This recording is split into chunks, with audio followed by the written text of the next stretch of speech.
Hello friends, स्वागत है आपका इंग्लिश साइड क्लासेस पर। आज हम पढ़ेंगे रिलेटिव प्रोनाउन दैट के बारे में। आइए जानते हैं किस प्रकार से दैट का प्रयोग रिलेटिव प्रोनाउन के रूप में सेंटेंस में किया जाता है। तो देखिए, दैट, सबसे पहले इसकी बेसिक हम जान लेते हैं।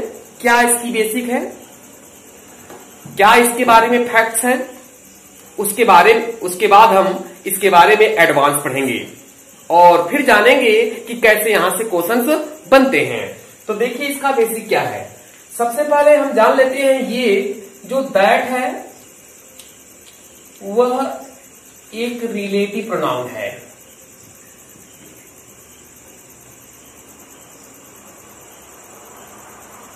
यह एक रिलेटिव प्रोनाउन है और रिलेटिव प्रोनाउन के साथ साथ यह कंजंक्शन भी है।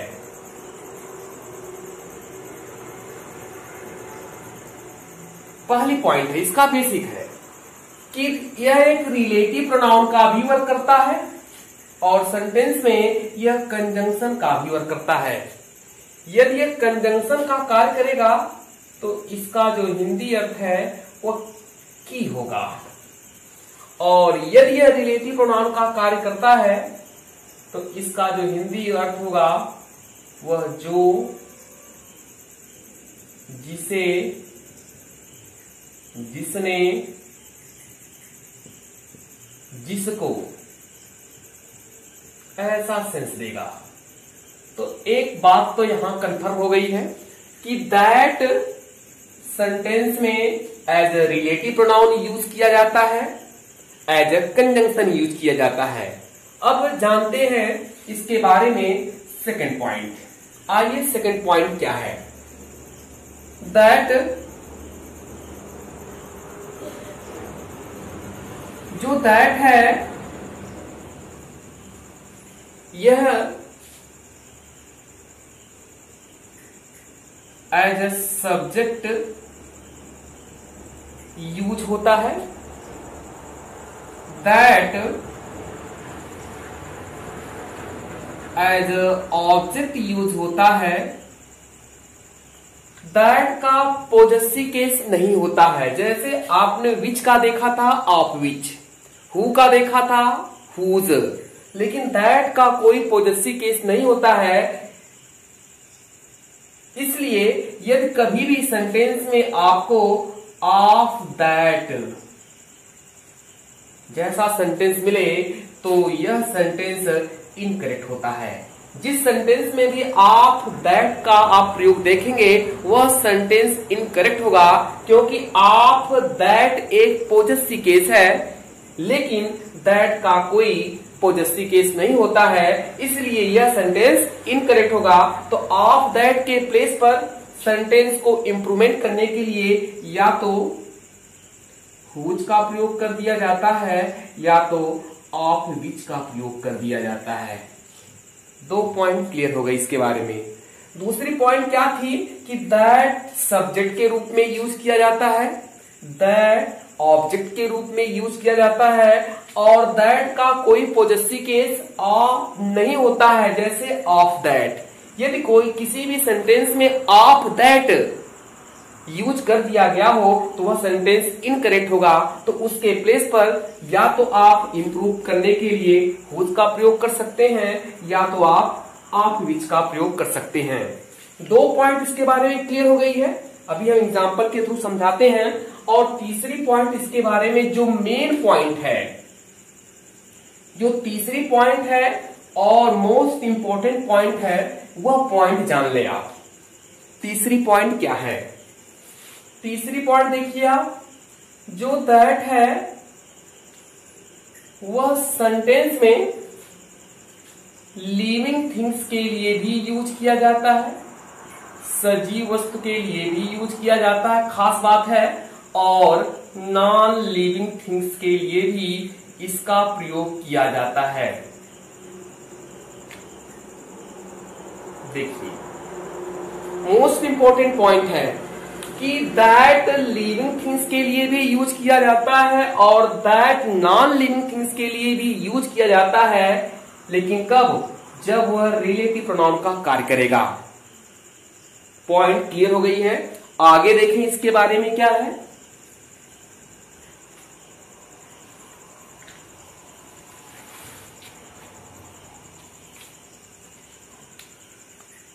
चौथी पॉइंट देखें इसके बारे में, दैट के बारे में क्या है। ऐसा सेंटेंस जब पहली क्लास में, अर्थात ऐसा सेंटेंस जिसमें दैट का प्रयोग किया गया हो और दैट के पहली क्लास में यदि ऑल वर्ड का प्रयोग किया गया हो, एवरीथिंग,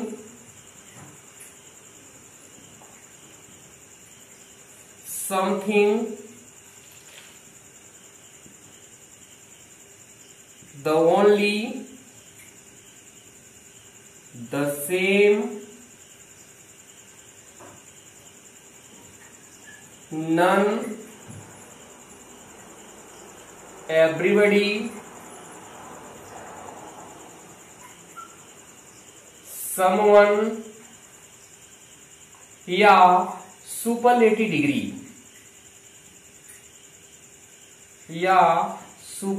डिग्री का प्रयोग किया गया हो तो लिविंग थिंग्स के लिए भी आप दैट का प्रयोग करेंगे, नॉन लिविंग थिंग्स के लिए भी आप दैट का प्रयोग करेंगे। पॉइंट क्लियर हो गई है। पॉइंट क्या है, ऐसा वाक्य जिस वाक्य के पहली क्लास में जिसमें दैट का प्रयोग किया गया हो, उसके पहली क्लास में उस दैट के पहले इतने वर्ड्स में से यदि एक भी वर्ड का प्रयोग कर दिया गया हो तो श्योर है कि लिविंग थिंग्स के लिए भी दैट का प्रयोग करेंगे आप और नॉन लिविंग थिंग्स के लिए भी दैट का प्रयोग करेंगे आप। 4 पॉइंट इसके बारे में क्लियर हो गई है। आइए अब जानते हैं कि किस कंडीशन में दैट रिलेटिव प्रोनाउन का कार्य करेगा और इन वर्ड्स के आने पर तभी आप किसका प्रयोग करेंगे, दैट का प्रयोग करेंगे, चाहे वो लिविंग थिंग्स हो चाहे वो नॉन लिविंग थिंग्स हो। तो सबसे पहले हम समझ लेते हैं कि दैट कब रिलेटिव प्रोनाउन का कार्य करता है सेंटेंस में। तो देखें,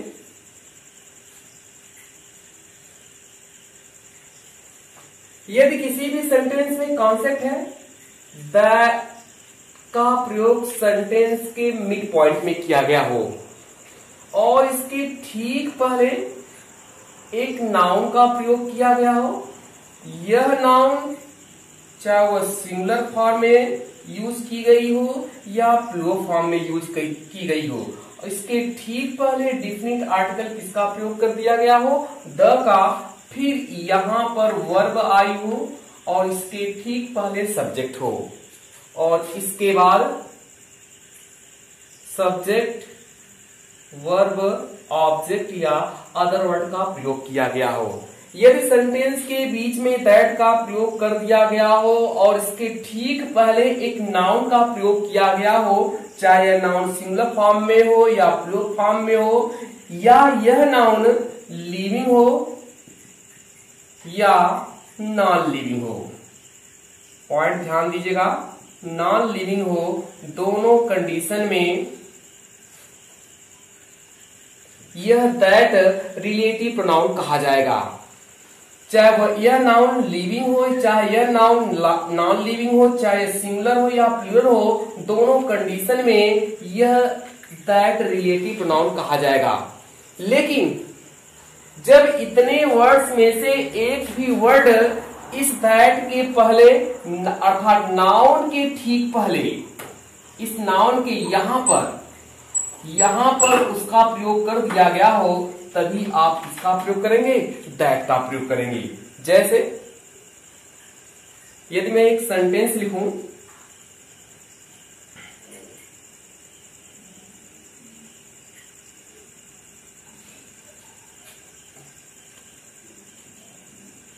अगर मैंने लिख दिया दिस इज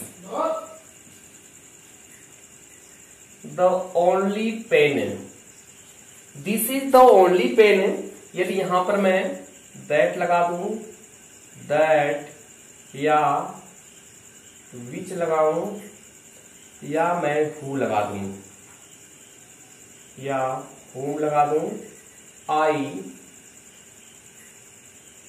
नीडेड। तो सेंटेंस क्या करेक्ट होगा? देखिए, जो पेन है यह एक नॉन लिविंग है। क्या है?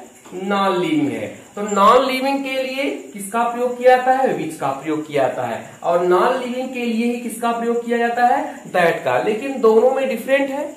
दोनों में डिफरेंट क्या है कि यह जो स्पेशल केस में यूज किया जाता है, कब? जब दैट की पहली क्लास में the only, superlative degree, the same, everybody, someone ऐसे वर्ड्स आते हों, एवरीथिंग ऐसे वर्ड्स आते हो, तो उस केस में आप दैट का प्रयोग करेंगे। यदि वो वर्ड्स नहीं आते हैं तो इसी पेन के लिए किसका प्रयोग कर दिया जाएगा? विच का। तो देखिए, ये एक स्पेशल केस है, द ओनली का प्रयोग किया गया है, इसलिए हुम तो होगा ही नहीं, क्योंकि हुम तो हमेशा सजीव के लिए आता, पर्सन के लिए आता, तो पर्सन है ही नहीं है। विच आता है थिंग्स के लिए, लेकिन ये स्पेशल केस है, द ओनली का प्रयोग किया गया, इसलिए यह भी क्रॉस हो जाएगा। तो कंडीशन दैट की क्या जाएगी? करेक्ट हो जाएगी। तो क्या लिखा जाएगा? This is the only pen that I needed. आशा करते हैं यह आपको एग्जाम्पल समझ में आ गया होगा। और भी कुछ एग्जाम्पल हम देखते हैं और समझने का प्रयास करते हैं। देखिए, अगला नेक्स्ट एग्जाम्पल है। अगर मैंने एक एग्जाम्पल आपको ऐसा दिया,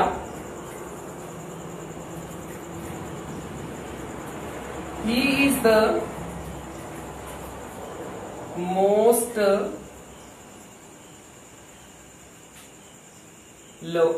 laborious man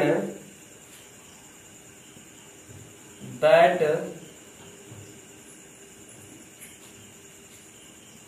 I have met.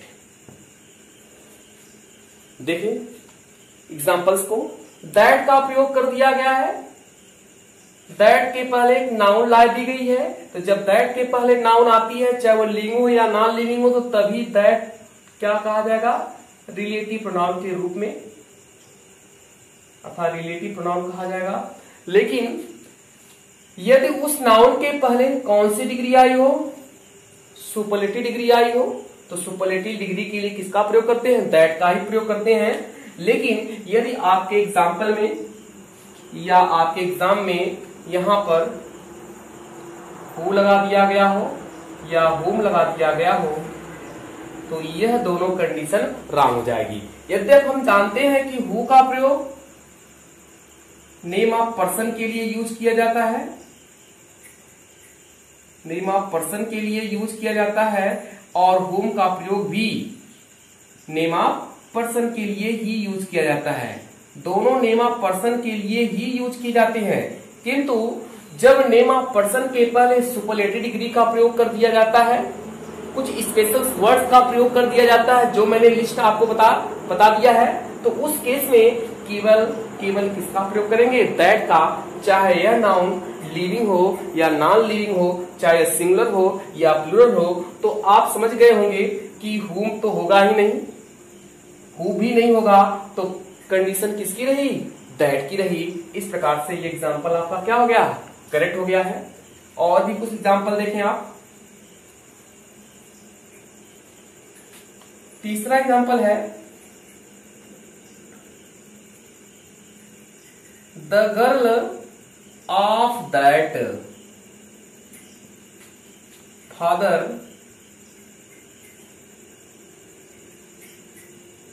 Teaches me is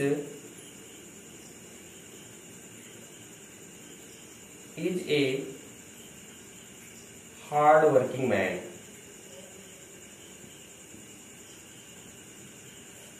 अब देखिए, मैंने कहा है कि ऑफ दैट जब भी किसी सेंटेंस में प्रयोग होगा तो वह सेंटेंस तुरंत रॉन्ग है, क्योंकि ऑफ जो दैट है वह एक पोजेसिव केस है। कैसा केस है? पोजेसिव केस है। इसको जीनेटिव केस भी कहा जाता है। लेकिन ऑफ दैट का पोजेसिव केस नहीं होता है। तो क्या करेंगे आप? जब भी ऑफ दैट आएगा तो आप इसके पहले नाउन को देखते हुए इसके पहले की नाउन को देखते हुए यदि इसके पहले की नाउन लिविंग है, नेम ऑफ पर्सन है, तो आप किसका प्रयोग कर देंगे? हुज का प्रयोग कर देंगे। यदि यह नाउन पहले की नाउन नॉन लिविंग है, क्या है? नॉन लिविंग है, तो आप इसका प्रयोग करेंगे आप विच का प्रयोग कर देंगे। हुज किस कंडीशन में? लिविंग की कंडीशन में, और नॉन लिविंग की कंडीशन में किसका प्रयोग करेंगे? आप विच का प्रयोग करेंगे। तो नाउन कैसी है? लिविंग है, नेम ऑफ पर्सन है, तो ऑफ दैट का प्रयोग होगा ही नहीं, ऑफ विच का भी प्रयोग नहीं हो पाएगा, तो केवल प्रयोग किसका होगा? हुज का प्रयोग होगा। तो सेंटेंस को इंप्रूव कैसे करेंगे आप? द गर्ल ऑफ, या द गर्ल हट जाएगा ये, हुज फादर टीचेज मी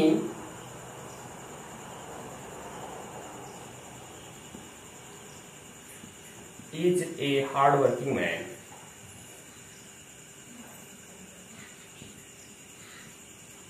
यह क्वेश्चन आपका करेक्ट हो गया है। तो ये रहा दैट का स्पेशल पॉइंट। यहां से आपके एग्जाम में कई बार क्वेश्चन पूछ लिए गए हैं। आशा करते हैं आप भली भांति अच्छी तरह से इसको समझ लिए होंगे।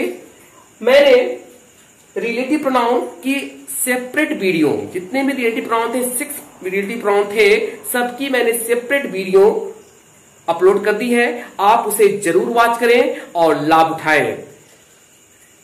और इसके साथ अब हम अगली जो प्रोनाउन है वह इंटेरोगेटिव प्रोनाउन है। जो अगली वीडियो में लेकर आपके सामने आऊंगा वह इंटेरोगेटिव प्रोनाउन है। मिलते हैं नेक्स्ट वीडियो में इंटेरोगेटिव प्रोनाउन के साथ। तब तक के लिए धन्यवाद।